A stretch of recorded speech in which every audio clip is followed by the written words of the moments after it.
In this episode, we revisit the murder of Kanhaiya Lal, which has become a major reason for a political slugfest in the poll-bound Rajasthan. We also give you an update about 2 new schemes launched by Prime Minister Narendra Modi for the tribal peoples. But first, we talk about Uttarakhand.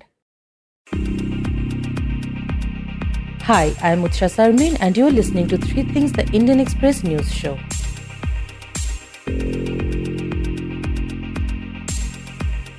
On Sunday morning, a tunnel in Uttarkashi district of Uttarakhand partially collapsed, trapping 40 workers inside.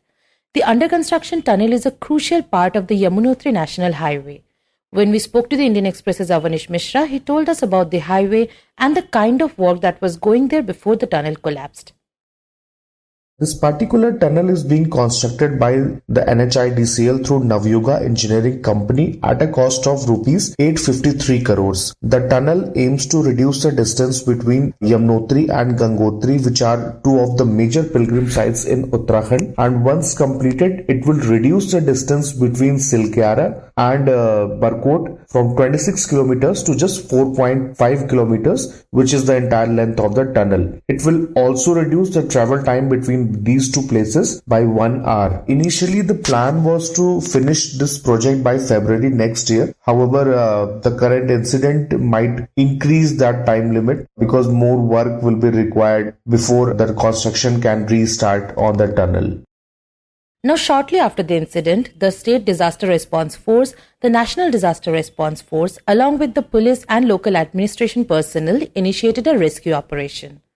And soon, Uttarakhand Chief Minister Pushkar Singh Dhami reached the spot and assured the people that his government was making every effort to rescue the trapped workers. जब से घटना हुई है तब से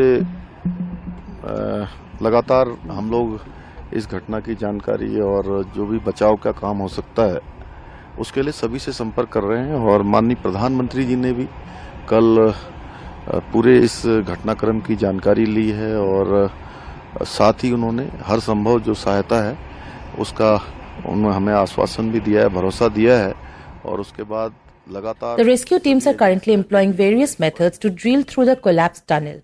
However, despite the efforts, all of the techniques proved unsuccessful. Yesterday, marking the 4th day of the rescue operation, a group of workers organized a demonstration at the site to protest the slow pace of the operation.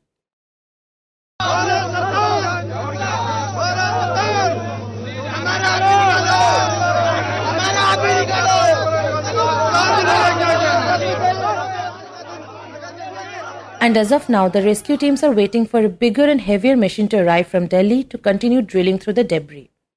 To know more about the situation and what has happened since Sunday morning, we speak to Avaneesh in this segment. This conversation took place on Tuesday night. So Avaneesh, can you first walk us through what had happened on Sunday morning? On the Sunday morning, which was also the day of Diwali, the construction workers working in that under construction tunnel were returning back to their respective places when around 5:30 in the morning, a section of the tunnel collapsed, blocking around 60 meters of the tunnel. And as of now, we are not sure why exactly it happened, but what we know is that the rock which is above the tunnel is not very hard and it is almost crumbly. So probably there were some activities in the ground causing the collapse. Right, and could you tell us about the immediate aftermath of the collapse? You had spoken to some of the workers who were also there but did not get trapped. So what did they witness or do?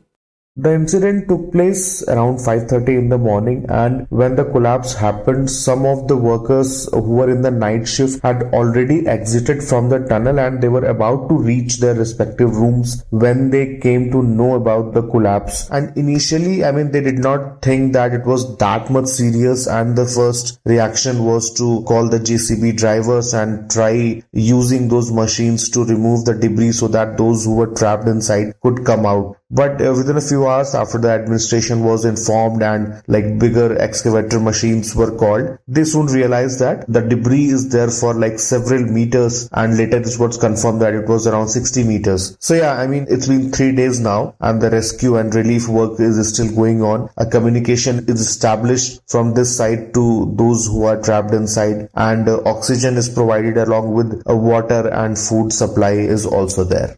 And tell us about the rescue operation. How did it start and what all is being done to rescue the trapped workers?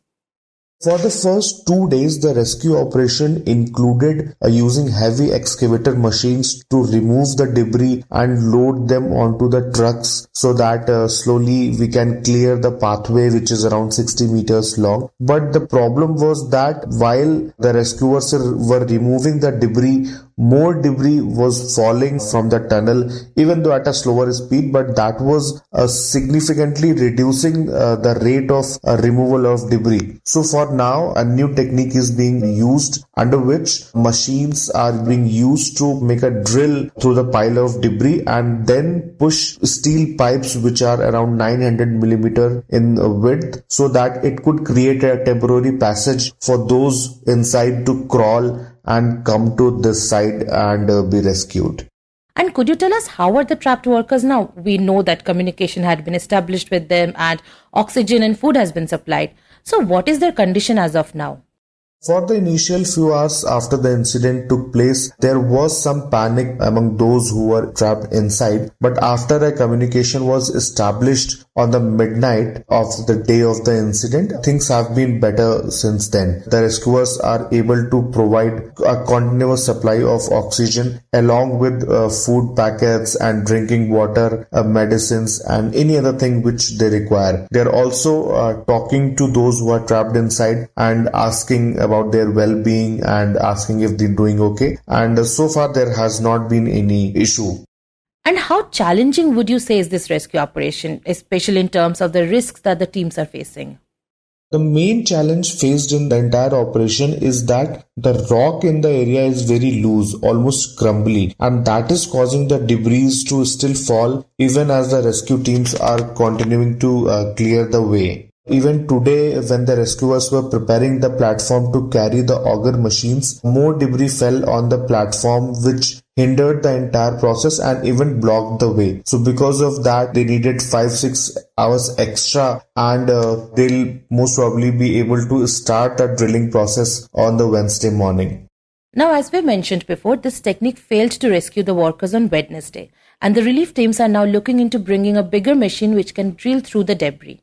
But Avaneesh, you have spoken to multiple experts about this. What do they have to say about the issue? Could this have been prevented?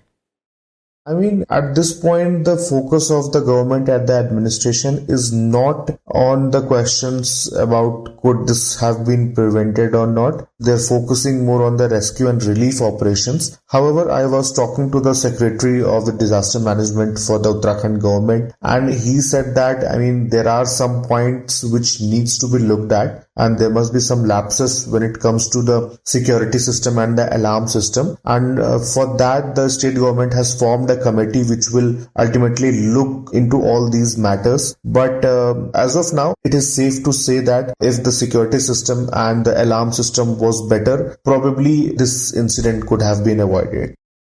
Dear listeners, before we move ahead with the show, a quick warning. The next segment contains descriptions of extreme violence.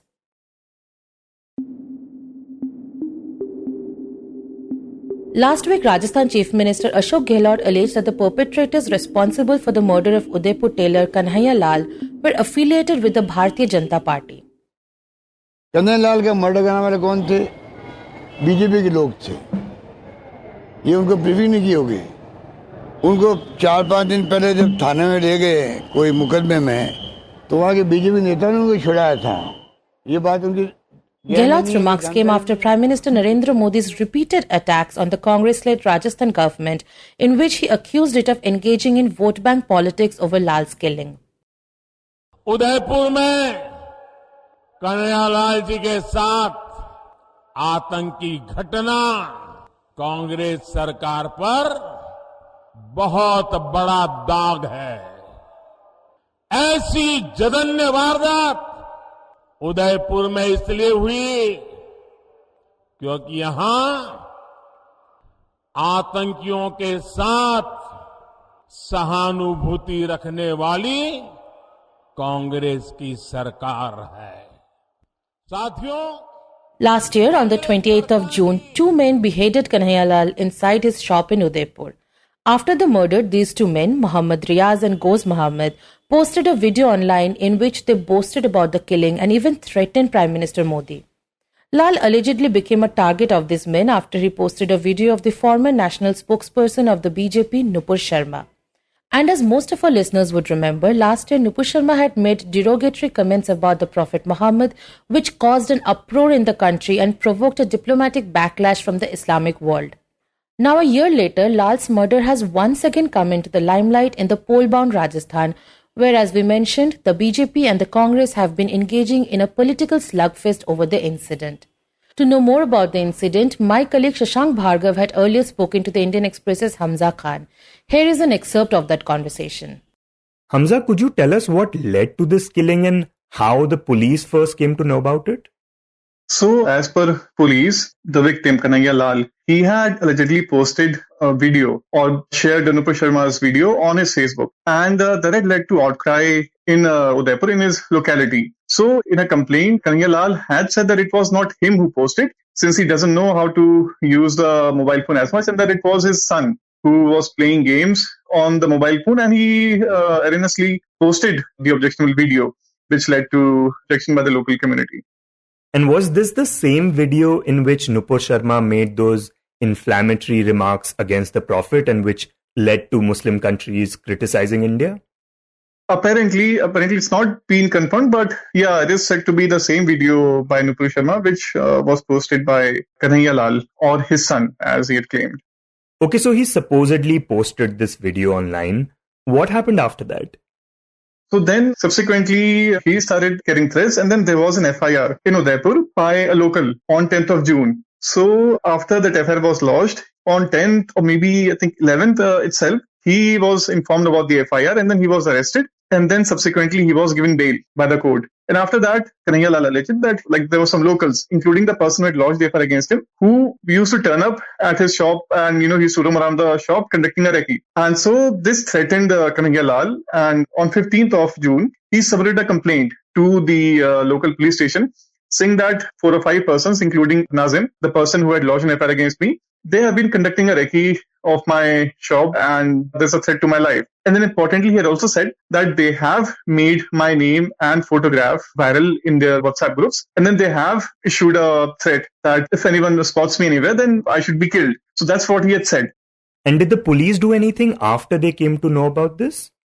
Yeah. So that day itself, on 15th of June, the local police, they called up 5-7 members from both communities, including the person who had lodged the FIR and Kanhaiya Lal and 5 to 6 other members from his community. And they ensured that all of them sit together and brokered peace between the two of them. So subsequently, the same day, Kanhaiya Lal gave a written statement saying that he doesn't need any more action and that he doesn't need security and that he doesn't wish to proceed on his earlier complaint seeking threat to his life. So that happened, but then Muhammad Riaz, this guy is separate from the group who was involved in the police effort and everything. So this person, Muhammad Riaz, he recorded a video on 17th of June saying that he'll behead the people who have made objectionable remarks against the Prophet. मैं मोहम्मद रियाज अत्तारी राजस्थान उदयपुर खांजीपुर से ये video मैं जुम्मे के दिन बना रहा हूँ माशाल्लाह और 17 तारीख है और दूसरा और मैसेज देता हूँ कि इस वीडियो को वायरल करूँगा उस दिन जिस दिन सरकार सल्लल्लाहु अलैहि वसल्लम की शान में जिसने गुस्ताखी करी उसका सर कलम कर दूंगा उस दिन वायरल हो और आपको एक मैसेज देता हूँ कि रियाज ने शुरुआत तो कर दी है सर कलम करने की बाकी के जो बच्चे हैं सेक्टर 11 में इधर बाकी का सर आपको कलम करना ये ध्यान रखना.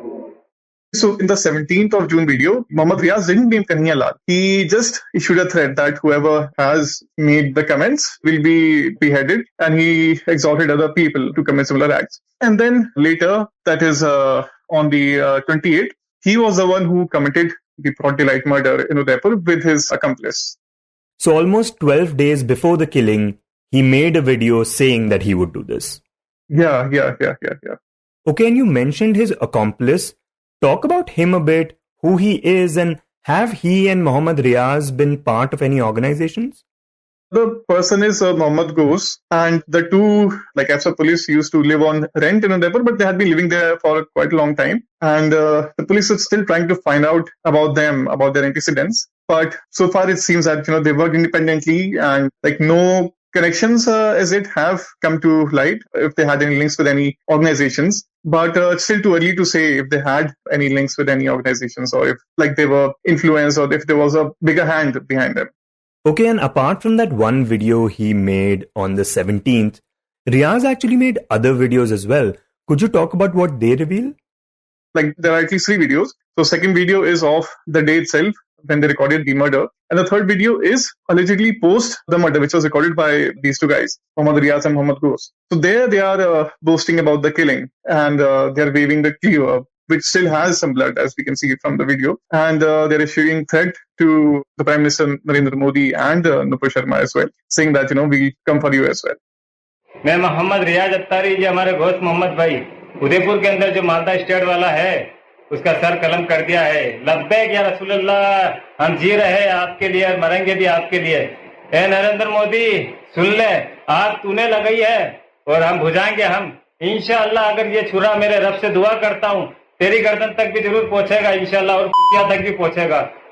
Okay, so this was a brutal killing and these 2 men were clearly bragging about it. What did the police do after this happened?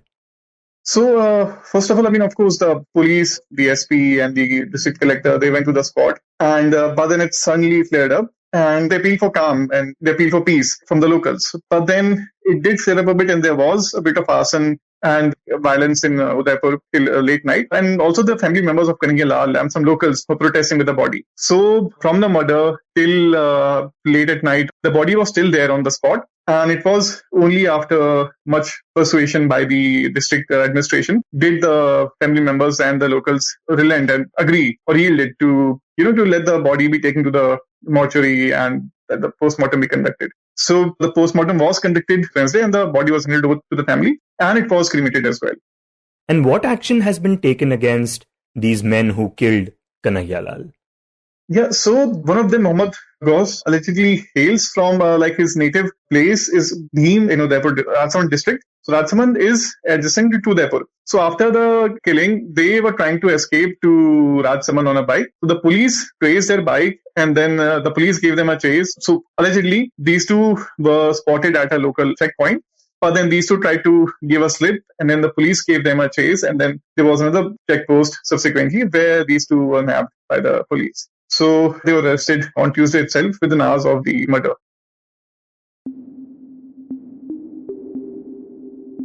And in the end, we talk about 2 new schemes for the tribal groups. Yesterday, Prime Minister Narendra Modi launched 2 new schemes in Jharkhand. They are the Viksit Bharat Sankalp Yatra, where government officials will go to villages and ensure last-mile delivery of its welfare schemes, and the PM Janjati Adivasi Nyay Mahabhiyan, to empower the particularly vulnerable tribal groups or PVTGs. विकसित भारत संकल्प यात्रा saturation के सरकार के लक्ष्यों को प्राप्त करने का सशक्त माध्यम बनेगी. पीएम जनजाति आदिवासी न्याय महाअभियान विलुप्त होने की कगार पर खड़ी जनजातियां जिसे हम अब तक प्रिमिटिव ट्राइब के रूप में जानते हैं उनकी रक्षा करेगा, उन्हें सशक्त करेगा. ये दोनों ही अभियान अमृत काल में भारत की विकास यात्रा को नई ऊर्जा देंगे. मेरे परिवारजनों, stating that he had come to the land of tribal icon Birsa Munda in Jharkhand's Khunti to pay off his debt to the deprived, the Prime Minister also unveiled projects worth around Rs 7,200 crore related to coal, petroleum, railways, roads, education, etc. After visiting Birsa Munda's descendants in Khunti and a museum dedicated to tribal freedom fighters, Prime Minister Modi addressed a gathering at Birsa Munda College ground and urged the audience to take a pledge to make India a developed nation.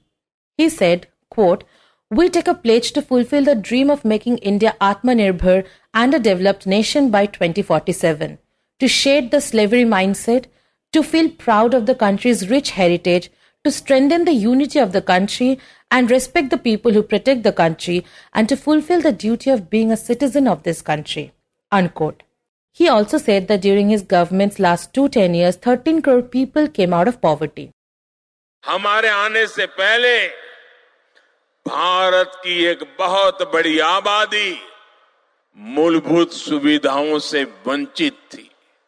देश के करोड़ों गरीबों ने इस बात की उम्मीद भी छोड़ दी थी कि कभी उनका जीवन बदल पाएगा, और सरकारों का रवैया भी ऐसा था कि वो खुद को जनता का माई बाप समझती थी। हमने माई बाप की भावना से नहीं, बल्कि सेवक की भावना से आपके सेवक की तरह काम करना शुरू किया। जो वंचित थे, हमने उन्हें वरीयता देना शुरू किया।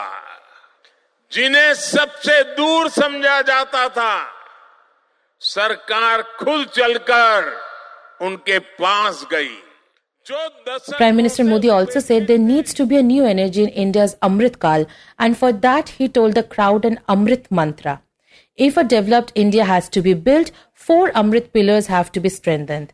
And the 4 pillars, according to him, are women power, youth power, agricultural power, and power of the poor and middle class. You were listening to 3 Things by the Indian Express. Today's show was edited and mixed by Suresh Pawar. It was written and produced by me, Utsa, Sarmin, and Shashank Bhargava. If you like the show, then do subscribe to us wherever you get your podcasts. You can also recommend the show to someone who you think will like it and share it with a friend or someone in your family. It's the best way for people to get to know about us. You can also tweet us at Express Podcasts and write to us at podcasts@indianexpress.com.